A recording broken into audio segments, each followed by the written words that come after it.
अनुज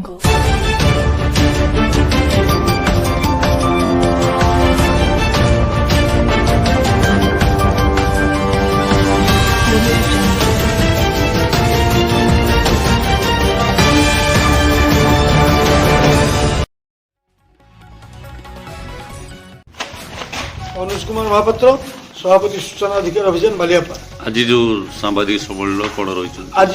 सम्मेलन आम आभिमुख्य आपण जरिए सरकार को जनईदेवा चाहूँ जे बालियापा ब्लॉक 28 पंचायत 1,56,078 जन भोटर आमर पड़ोशी बस्ता ब्लॉक 17 पंचायत एवं 79,454 भोटर एटा को लेकिन बस्ता निर्वाचन मंडली आमे चाहूँ एवं आमर दृढ़ दाबी जे बालियापा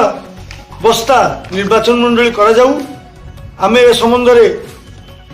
निर्वाचन अधिकारी को जिलापाल को समस्त को आमे बालियापा तहसीलदार जरिए जन दीचु एवं आज आपण जरिए आउ थे जन दूचु। आप सरकार जदि आमर दाबी को अग्राधिकार भित्तिरे मानि नियंती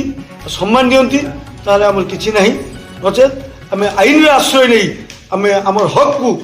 आमे साब्यस्त